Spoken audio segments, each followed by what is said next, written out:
तो हेलो मेरे प्यारे दोस्तों, स्वागत है आप सभी का जीनियस स्टडी नंबर 1 पे। मेरे प्यारे दोस्त, अगर आप क्लास 10th में हैं और आप मैथ में कमजोर हैं या फिर मैथ में 100 में से 90 से अधिक नंबर लाना चाहते हैं तो चैनल पर नए तो चैनल को सब्सक्राइब जरूर करिएगा, क्योंकि मैं यहाँ पे उसी क्वेश्चन को बहुत ही आसान तरीके से पढ़ाता हूँ, समझाता हूँ और बनवाता हूँ जो क्वेश्चन आपके मैट्रिक एग्जाम में बार बार पूछा जाता है, पूछा गया है और पूछा जाएगा भी। तो आप देख रहे हैं कि आज के इस वीडियो में मैं इस क्वेश्चन को बताने वाला हूं जो कि आपको पता होना चाहिए कि ये क्वेश्चन ऐसा कोई भी साल नहीं हो जिसमें ये ना पूछा गया हो। यानी ये ऐसा क्वेश्चन आपके मैट्रिक एग्जाम में हमेशा का हमेशा पूछा जाता है, ठीक ना। तो चलिए बिना टाइम वेस्ट की इस क्वेश्चन को समझते हैं और बहुत ही आसान तरीके से बनाते हैं, ठीक ना। चलिए, ये क्वेश्चन बोल रहा है कि सिद्ध करे कि √2 एक अपरिमेय संख्या है।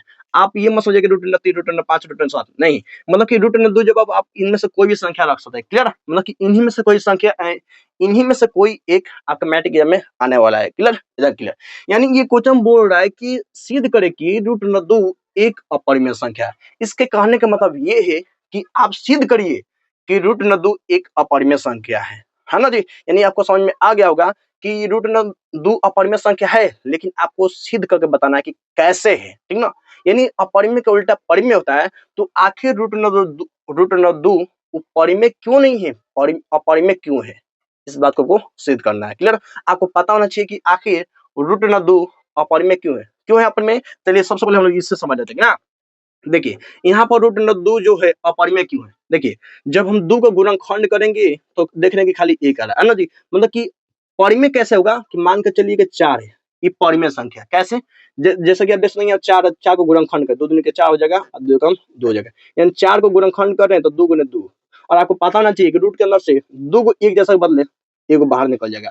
अब अंदर कुछ बचेगा जी नहीं, है ना जी। कुछ बचेगा नहीं बचेगा। तो √4 परिमेय संख्या है, लेकिन √2 अपरिमेय संख्या क्यों।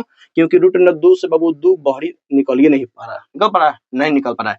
तो ऐसे ही √2 हो चाहे √3 हो चाहे √5 हो चाहे √7 हो, ये अपरिमेय संख्या है और इन्हीं में से कोई आपके मैट्रिक एग्जाम में आएगा, क्लियर। और आता है और आएगा, ठीक ना। और ऐसे क्वेश्चन बनाने में अधिकांश बच्चे गलती कर देते हैं, मतलब उनको समझ में आता ही नहीं है। लेकिन आपको पता होना चाहिए कि मैं जिस भी क्वेश्चन बताता हूँ बहुत ही आसान तरीके से समझाता हूँ, बहुत ही आसान तरीके से बनवाता हूँ, ठीक ना। तो चलिए बिना टाइम वेस्ट किए इस क्वेश्चन को यहाँ से बनाना शुरू करेंगे और यहाँ तक बनाएंगे और बहुत ही आसान तरीका से, ठीक ना। चलिए ओके, चलिए बनाते हैं। सबसे पहले क्या करेंगे कि इसमें बोला है कि सिद्ध करें कि √2 एक अपरिमेय संख्या है। यानी इसके कहने मतलब ये है कि परिमेय संख्या क्यों नहीं है, अपरिमेय क्यों है, आपको सिद्ध करना है।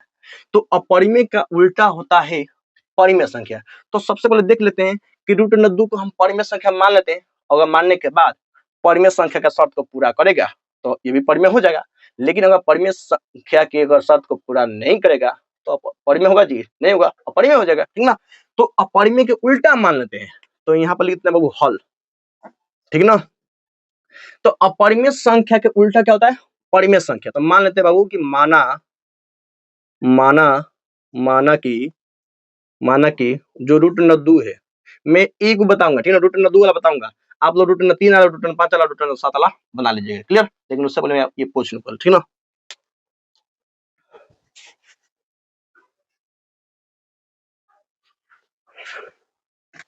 हाँ चलिए, हम लोग क्या करते हैं बाबू, सबसे पहले मान लेते हैं, माना कि √2 एक परिमेय संख्या है, ठीक है ना। मान लेते हैं, अगर परिमेय संख्या के साथ पूरा करेगा तो परिमेय संख्या हो जाएगा, नहीं होगा तो नहीं होगा।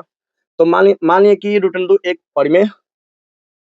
परिमेय संख्या है, परिमेय संख्या है, क्लियर। हाँ, आपको पता होना चाहिए कि परिमेय संख्या किससे कहते हैं। तो वैसी संख्या जो P/Q के रूप में लिखा जा सके। तो √2 जो है बाबू वो P/Q के बराबर होगा। जिस तरीके से सिद्ध किया गया, वैज्ञानिकों ने जैसे सिद्ध किया वैसे ही हम लोग सिद्ध करेंगे, बस अच्छा तरीके से समझ कर करेंगे, ठीक ना। तो √2 बाबू P/Q के बराबर हो जाएगा। और जो P और Q है ना, यहाँ देखेंगे बाबू कि जहाँ जहाँ P Q पूर्णांक पूर्णांक और सअभाज्य संख्या है, सअभाज्य संख्या अभाज्य संख्या है। देखिए मेरे प्यारे दोस्त, मैं आपको एक एक शब्द का मतलब बताऊंगा। क्लियर। यहाँ पर अधिकांश बच्चों को समझ में नहीं आता होगा कि पूर्णांक मतलब क्या होता है, अभाज्य संख्या मतलब होता है। मतलब देख रहे हैं कि ये p बटा q यानी बाटा के रूप में है ना जी। यानी कोई ऐसी संख्या होना चाहिए, मान के चलिए ये बाटा वाला हो गया 3/4 है ना जी। मान के चलिए बाटा वाला संख्या हो गया 3/4।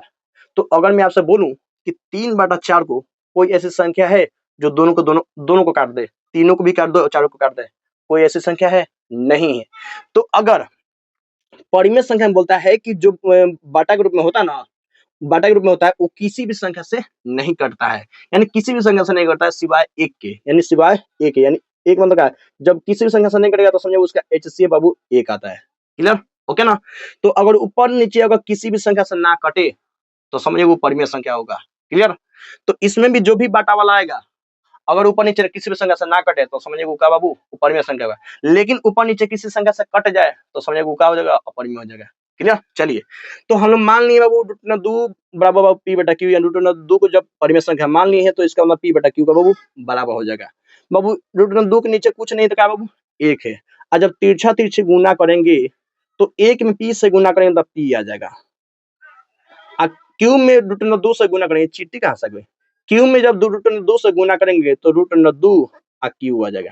क्लियर, एकदम क्लियर। यानी कि आप इसको इधर लिख दीजिए चाहे इसको इधर लिख, कोई दिक्कत नहीं है। अब वैज्ञानिकों ने क्या किया कि इसके आगे दोनों तरफ वर्ग कर दिया, दोनों तरफ वर्ग कर दिया। यहाँ लिख दिया बाबू कि दोनों तरफ वर्ग करने पर, इसको मिटाए थैंक यू, इसका काम नहीं है, ये समझाने के लिए लिखा है ना जी। चलिए, दोनों तरफ वर्ग करने पर, ठीक ना। तो इधर भी हम लोग वर्ग कर देंगे, वर्ग मतलब का स्क्वायर, और इधर भी हम लोग वर्ग कर देंगे। इधर बाबू स्क्वायर हो गया, इधर गए तो दोनों को कोष्ट में घेर देंगे ताकि दोनों घेरा जाएगा ना जी। ओके चलिए, p का स्क्वायर करेंगे तो p स्क्वायर हो जाएगा। लेकिन जो देख रहे हैं कि बाबू √2 और q का स्क्वायर दोनों का स्क्वायर होगा, यानी कि ABCD में का स्क्वायर होगा तो वही स्क्वायर हो गया, यानी p का स्क्वायर हो गया। लेकिन √2 का स्क्वायर होगा तो 2 आंसर हो जाएगा। यानी रूट वाला संख्या का स्क्वायर होना तो समझिए कि जो संख्या होगा वही हमारा आंसर आएगा, ठीक ना। यानी √2 का स्क्वायर मतलब क्या, √2 में गुना आएगा तो 2 हमारा आंसर हो जाएगा। क्लियर। चाहे √2 का स्क्वायर होगा तो 2 आएगा, चाहे √3 का स्क्वायर होगा 3 आएगा। क्लियर। जो भी यहाँ पर संख्या होगा वो आपको संख्या यहाँ पर लिख देना है। क्लियर। हाँ, अब q का स्क्वायर होगा तो बाबू q का स्क्वायर होगा। क्लियर। दोनों का स्क्वायर करके यहाँ पर लिख दिए, √2 का स्क्वायर होगा तो 2 होगा, q का स्क्वायर होगा तो q स्क्वायर होगा। क्लियर, एकदम क्लियर। हाँ, आपको यहाँ पर लिख देना है कि समीकरण 1 है ना। अब यहाँ पर आपको एक चीज बता देना है यहाँ पे कि जो यहाँ p स्क्वायर है ना वो 2 से विभाज्य है। लेकिन कैसे, यहीं पर तो बच्चा फंसता है कि यहाँ पर कैसे लिख देता है कि देखिए यहाँ पर मैं लिख दे रहा हूँ यहाँ पे एक चीज, चलिए यहाँ पर नीचे ही लिख दे रहा हूँ। यहाँ दिखेगा जी, दिखेगा, देखो दिख रहा है जी। हाँ दिख रहा है, ठीक ना, दिख रहा है। तो यहाँ लिख देंगे कि यहाँ जो p स्क्वायर है ना वो 2 से विभाज्य है। मैं बताऊँ कैसे, लिख देना है कि यहाँ p स्क्वायर 2 से विभाज्य है,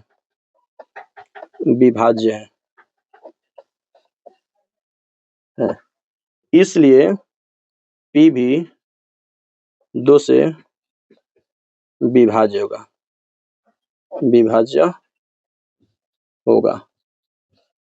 क्लियर, एकदम क्लियर। आपको इतना लिख देना। लेकिन क्यों विभाज्य, कैसे विभाज्य, देखिए यहाँ p स्क्वायर बराबर 2 q स्क्वायर है। p कहने मतलब है, देखो बराबर में जब 2 इधर है तो इसका मतलब क्या, इधर बराबर का मतलब क्या होता है कि अगर 2 इधर है तो इधर भी 2 होना चाहिए। तो p के जब हम कोई भी चीज रखेंगे अगर उसमें 2 से गुना करेंगे तो वो 2 से कट जाएगा, विभाजन का कट जाएगा। क्लियर। तो यानी p के जब हम कोई भी संख्या रखेंगे अगर उसमें 2 से गुना कर देंगे, यानी कि बाबू 2 से q में गुना हुआ है कि नहीं हुआ है, आराम से हुआ है। q 2 को दिखा रहा है लेकिन p q को 2 को नहीं दिखा रहा है। इसका मतलब कि इसमें जो भी चीज होगा p में जो भी होगा उसमें 2 से गुना जरूर हुआ होगा, क्योंकि बराबर का मतलब ये होता है कि जो इधर होगा उसका इधर भी वही होना चाहिए, मानो वैल्यू वही होना चाहिए। क्लियर। हाँ एकदम क्लियर। तो जो भी यहाँ पर p के जगह जो भी रखेंगे उसमें 2 से गुना करेंगे तो 2 से जरूर कटेगा। देखिए कैसे, मान के चलिए अगर p की जगह हम 3 रखेंगे, है ना जी, p की जगह हम 3 रखेंगे तो हमको पता है कि 2 जब इधर भी है तो इधर भी होना चाहिए। तो इसमें यानी गुना कर देंगे 2 से, तो ये 2 से कटेगा नहीं, कटेगा जी, आराम से कटेगा। देखिए कैसे, 3 दूना 6 हो जाएगा, अब बटा में 2 यानी 2 से कट गया 3। यानी p के जब हम कोई भी चीज रखेंगे अगर उसमें 2 से गुना करेंगे तो इस 2 से वो कट जाएगा। क्लियर। तो इसलिए यहाँ पर लिख दें कि यहाँ p स्क्वायर 2 से विभाज्य है, इसलिए p भी 2 से विभाज्य होगा। जब बिना स्क्वायर की स्क्वायर करेंगे फिर भी 2 से कटेगा और बिना स्क्वायर करेंगे फिर भी 2 से कटेगा। इतना आपको लिख देना बहुत ही प्यार से। अब फिर से सेम टू सेम वही आगे बोल दिया कि कैसे हो रहा है, कैसे। तो यहाँ बोल दिया है बाबू कि अब p बराबर कुछ रख के देखते हैं। तो p बराबर हम क्या रखेंगे, तो हमको पता है कि जब 2 इधर है तो इसका मतलब 2 इधर भी होगा, एकदम होगा ना जी, बिल्कुल होगा। तो p बराबर 2 रखेंगे, आप कोई मान के चलो k लग देते हैं। k के जब आप कोई भी मान रखिए, k के जब आप कोई मान लीजिए 3 रखेंगे तो 3 दूना 6 हो जाएगा, 6 2 से कटेगा नहीं कटेगा, आराम से। k के जब आप 4 रखिए तो 4 दूनी 8 हो जाएगा, 8 2 से कटेगा नहीं कटेगा, आराम से कटेगा। k के जब 5 रखिए, 5 में को 2 से 10 हो जाएगा, 10 2 से कटेगा नहीं कटेगा, आराम से कट जाएगा। यानी p के जब आप कुछ भी रखिए जब उसमें 2 से गुना करेगा तो इस 2 से जरूर कटेगा। क्लियर। तो चलिए रख के देखते हैं। तब p की जगह हमको क्या रखना है बाबू, तो 2 और k रखना है। तो p की जगह हम 2 और k स्क्वायर है तो बाबू इसका स्क्वायर हम रख देंगे, बराबर तो बराबर। और 2 क्यू स्क्वायर तो 2 क्यू इधर स्क्वायर। क्लियर। अब इसका स्क्वायर होगा 2 k का स्क्वायर होगा, 2 का स्क्वायर होगा तो 4 हो जाएगा और k का स्क्वायर तो k स्क्वायर हो जाएगा और 2 क्यू स्क्वायर हो जाएगा, है ना, एकदम क्लियर है ना। अब देखिए इस 2 से ये 4 कटेगा नहीं कटेगा, आराम से कटेगा। तो 2 दूनी के 4, यानी कि यहाँ पे क्या आया बाबू, तो 2 और k बोले के स्क्वायर बराबर क्यू स्क्वायर, है ना जी। फिर बात वही पड़ गया यहाँ पर कि देख रहे हैं कि यहाँ बस 2 k स्क्वायर बराबर क्यू स्क्वायर हो जाता है, 2 k स्क्वायर बराबर क्यू स्क्वायर हो जाएगा। इसका मतलब क्या बाबू, बराबर है। बराबर का मतलब है कि इधर इधर 2 है तो इधर भी जरूर 2 होगा। बराबर का मतलब क्या होता है, 2 को तुम लिए हो तो 2 को इसको भी देना पड़ेगा ना जी। तो क्यू के ऊपर जो भी होगा उसमें भी 2 से गुना जरूर किया होगा, क्योंकि इसमें जब 2 है तो इसका मतलब इसमें भी 2 होगा। बराबर का मतलब क्या होता है, जो इधर होगा इधर भी वही वैल्यू होना चाहिए। तो क्यू के जब कोई भी चीज होगा उसमें 2 से गुना करिएगा तो इस 2 से गुना उस 2 से कट जाएगा। क्यू के जब आप कुछ भी रखिए अगर उसमें 2 से आप गुना कर लीजिएगा तो इस 2 से वो कट जाएगा। मैं आपको बताया ना जी कि अगर 2 के जब आप क्यू जब 50 रखिए और 2 से गुना तो 50 दूना 100, 2 से कटेगा नहीं करेगा, आराम से कट जाएगा। तो सेम टू सेम वही चीज यही चीज यहाँ पर हम लोग लिख देंगे, बस जहाँ पी है वहां पर हमको क्यू रख देना है। क्लियर। यहाँ पर हम लिख देंगे बाबू, अब इसको समीकरण 2 दे देंगे, इसका नाम दे देंगे बाबू समीकरण 2, समीकरण 2। और क्या लिख देंगे बाबू कि यहाँ क्यू स्क्वायर 2 से विभाज्य है, विभाज्य है। इसलिए क्यू भी 2 से विभाज्य होगा। आपको समझ में आया कुछ जी? हाँ बिल्कुल, मैं आपको यहाँ समझा था ना कि ऐसी कोई भी संख्या नहीं होना चाहिए जो कि काटे, लेकिन देख रहे हैं कि 2 काट रहा है ना जी, यानी परिमेय संख्या है नहीं है, क्योंकि परिमेय संख्या का अथी पालन कर रहा है नहीं कर रहा है, क्योंकि परिमेय संख्या क्या बोला था कि कोई भी संख्या हो काटा कुटी की बात आए तो यहाँ पे कोई भी संख्या से नहीं कटना चाहिए सिवाय 1 से, लेकिन यहाँ पर देखने का वो 2 काट रहा है, जो संख्या इसमें है वही काट दे रहा है। तो परिमेय संख्या का पालन कर रहा है, शर्त का पालन कर रहा है नहीं कर रहा है, तो यहाँ पर लिख देंगे। अब सीधा बात है बाबू कि यहाँ पे अतः समीकरण 1 और 2 में HCF बराबर 1 नहीं है, यानी कि दोनों में एक संख्या नहीं कट रहा है, 2 काट रहा है, 2 से कट जा रहा है। हम बोले ना जी कोई भी ऐसी संख्या नहीं है जिससे कटना चाहिए सिवाय 1 के, लेकिन देखने दोनों संख्या 2 काट रहा है, 2 काट रहा है ना जी। तो ये परिमेय संख्या अपरिमेय संख्या होगा कि नहीं होगा, आराम से होगा। परिमेय संख्या होगा नहीं होगा। परिमेय संख्या क्यों नहीं होगा, क्योंकि यहाँ पे एक संख्या 1 नहीं काट रहा है, 2 काट रहा है यहाँ पे, है ना जी। तो जब 1 के अलावा कोई संख्या काट जाए तो वो परिमेय संख्या नहीं होता है, वो अपरिमेय हो जाएगा। क्लियर। तो ये हम लिख देंगे, इसलिए हमारा मानना गलत होगा, इसलिए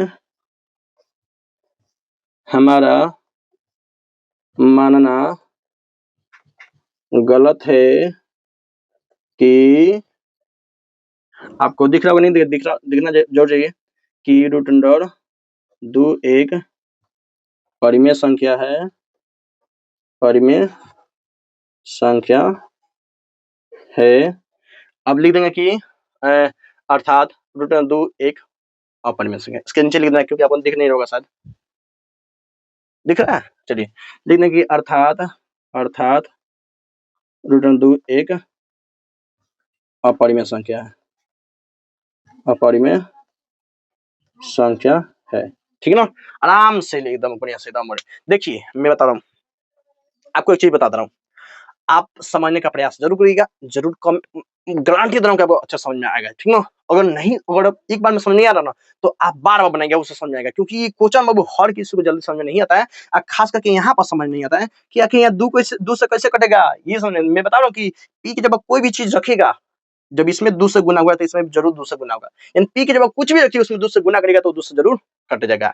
आइए हम मैं शुरुआत से बता दें कि परिमेय संख्या का बाबू थी, परिमेय संख्या का शर्त है कि जो भी बटा वाला संख्या होगा बाबू, वो किसी भी संख्या से नहीं करना चाहिए। लेकिन यहाँ पर तो 2 से कट रहा है ना जी, तो ये परिमेय संख्या का पालन कर रहा है? नहीं कर रहा है, इसलिए कहा जी अपरिमेय संख्या है।